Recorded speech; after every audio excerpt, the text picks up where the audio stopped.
You are standing on the one corner in this city the cops never touch, not because you are lucky, because the mayor owes you, and tonight you finally find out what that really costs. 3 blocks east, a kid just got arrested for selling half what you move in an hour. You did not even flinch. By the end of this, you will see how shadow money buys real power. Everyone thinks the drug war is fought between dealers and cops. They are wrong. It is fought between dealers the city protects and dealers the city sacrifices. Tonight you learn which one you are. 2 years ago you were nobody. A 19-year-old slinging dime bags outside a corner store, sleeping in your cousin's basement, terrified of every passing cruiser. You learned to run before you learned to count cash. You watched older guys get pulled off this exact block in cuffs. You learned the difference between a real threat and a warning shot. You learned which silences in a neighborhood meant rain and which meant a body. Then one Tuesday in November, a black sedan rolled up, window down, suit in the back seat. He said the word that changed your life, and you did not even understand it at first. He said one word, conduit. Then he handed you a phone, a number, and a date, said your boss would be off the corner by Friday and you would be running it by Monday. You laughed. You thought it was a setup. You called the number anyway because you were broke and your mother was behind on rent, and curiosity is louder than fear when you are hungry. Friday came. Your boss got picked up on a warrant nobody had filed 2 days earlier. By Monday the corner was empty. By Tuesday you owned it. By Wednesday the cops drove past and waved. That is when you understood. The city does not fight the trade, it manages it, picks winners, crushes losers. And someone, somewhere, decided you were going to be a winner this season. Your corner sits 1 block from a luxury condo tower. Glass, marble, doorman in a suit. The mayor cut the ribbon on that tower last spring. 3 penthouses belong to shell companies you have never heard of. But the cash they were bought with passed through your fingers first. You are not really a dealer, you are a washing machine with a hoodie on, and tonight you meet the man who pulls your strings. Every Friday, a guy in a delivery uniform brings you a duffel. You hand him another duffel. The bag you give him is bigger. The bag he gives you is heavier. Nobody asks what is in either. You used to count it. You stopped after the 3rd month, when you realized you were moving more money in a weekend than your father made in 12 years on a loading dock. The first time a cruiser rolled up, you froze. 8 months in. 2 officers, lights off, doors open. You thought it was over. Then the older one nodded, said quiet night, and drove away. That was the night the rules clicked. You were not safe because you were smart. You were safe because somebody upstairs needed you safe, and that somebody had a face you had not seen yet. 6 months later, the meeting finally happened. A back room above a steakhouse downtown. No phones, no witnesses, just you, the suit from the sedan, and a man you had only ever seen on the news. The mayor walked in like he was running late for dinner. Loose tie, big smile. He shook your hand like you had been friends for 20 years and told you were doing great work. He did not talk about drugs. He talked about budgets, about a community center finally getting funded, about union endorsements he needed for re-election, about how everything in this city is connected. Then he leaned in and dropped his voice. He said one sentence that has not left your head since. You move my product, I move your problems. Then he was gone before the coffee arrived. His product, that is what he called it, as if cocaine were a campaign t-shirt, as if the $30,000 in cash flowing through your block every week were just another line on a spreadsheet. Here is the part that messes with you most. He was not wrong. The trade pays for paving contracts. The cash pays for billboards. The quiet corners fund the schools that win awards on the news. You started seeing it everywhere. The councilwoman whose nephew owns the supply chain. The judge who never met a forfeiture he disliked.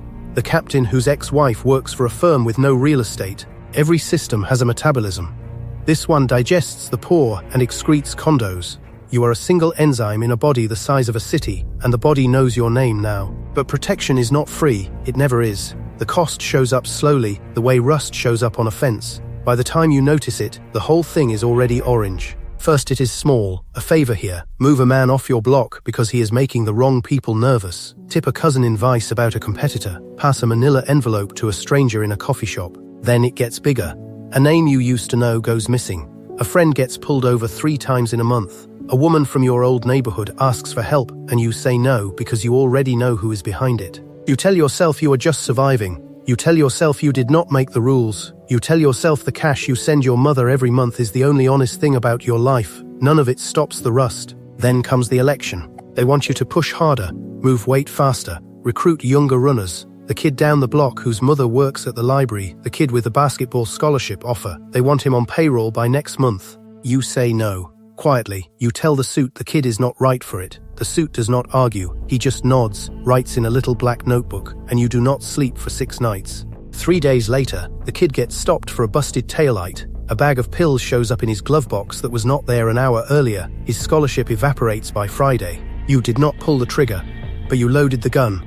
You see that now, standing on your untouchable corner, watching the streetlight flicker the way it always does just before 10. That is the turning point, not a movie moment, no music, no tears, just a quiet understanding that the corner you thought you owned was actually owning you and had been from the first phone call. Election day comes. The mayor wins by 4 points. The community center opens with a brass band. Your face is in no photos, your name is on no plaques. The night of the victory party, a courier drops a thank you card at your apartment, no signature.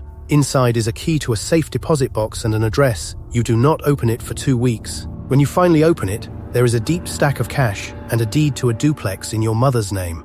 A gift, a leash, a receipt, maybe all three. You stand in that vault for 9 minutes before walking out. Now you are back on the corner, same hoodie, same streetlight, same nod from the same patrol car, but something is different and only you can feel it. The corner hums lower than it used to. Here is what nobody tells you about being protected. The shield is also a cage. You cannot leave. You know too much. You owe too much. You are too useful, and useful people do not get to retire. You start counting the men who used to stand where you stand.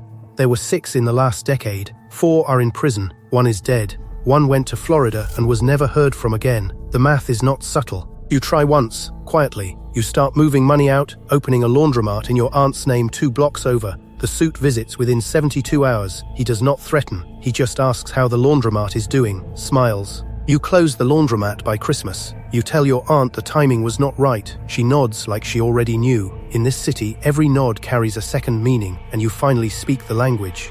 Then a journalist comes sniffing. A young woman from a paper nobody reads anymore. She wants to talk about the condo tower, about the shell companies, about donations from addresses that turn out to be empty lots. You do not talk to her. You do not have to. The story dies on a Tuesday. The journalist gets reassigned to suburb zoning meetings. Her car is broken into twice in 3 weeks. She moves to Denver by spring. You watch it all from your corner. You realize you are not even the player. You are the playing field. The game happens above you, around you, through you, and your only job is to make no ripples. But ripples come anyway. A rival crew tries to muscle in from the south side. 3 nights of tension. You do not lift a finger. You make 1 phone call. By dawn, 2 of them are in lockup, and the 3rd is missing. The cops who made the arrests get promotions the next month. The detective who did not ask questions about the missing guy gets transferred to a quieter precinct with a nicer view. The wheels keep turning. Somewhere in all this, you realize you have become exactly what you used to be afraid of.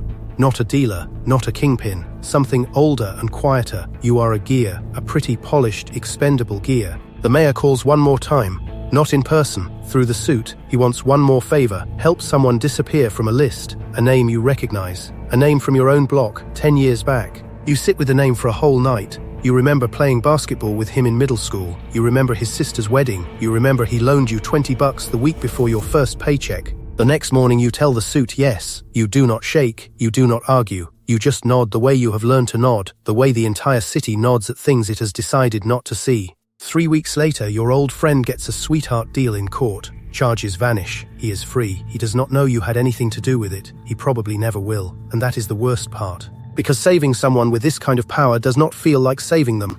It feels like owning them.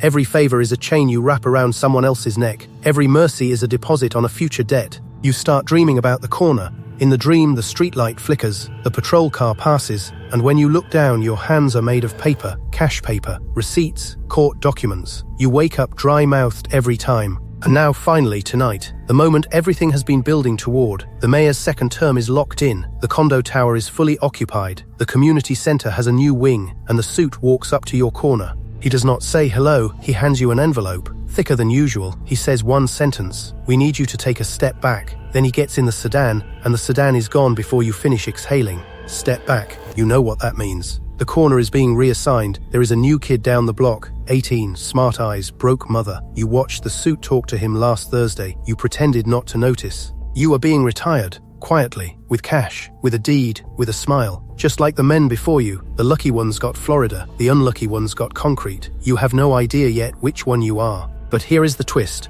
The envelope is not just cash. There is a note inside, handwritten, 1 line, from the mayor himself. You did good work. Do not make us find out if you are still useful. That is the sentence that flips it for you, because for the first time you understand the geometry. You are not being retired because they trust you. You are being retired because they are testing whether you can still be controlled. You make a choice. Right there, under the flickering streetlight, holding an envelope worth more than your father made in a decade, you decide you are not going to be the next gear in the next machine. You walk to your apartment. You pack one bag. You take the cash, not the deed. You leave the key to the safe deposit box on the kitchen counter. You write your mother a letter you will never send. By sunrise, you are on a bus headed west. You do not tell anyone. You buy the ticket in cash. You shave your head in the bathroom of a gas station in Indiana. You become nobody again, on purpose this time. Here is what the city taught you, even if it did not mean to. The most dangerous thing a protected man can do is decide he is done being protected. The cage opens both ways, and the lock is in your head. You do not know if you will make it. You do not know if the suit is already calling someone in Denver, Phoenix, Portland. You only know the corner does not own you anymore, and that knowledge is worth more than the envelope. If this story hit you in the gut, you already know what to do. Subscribe, because every video on this channel pulls back the curtain on the systems that run the world while you sleep. The next one is even darker.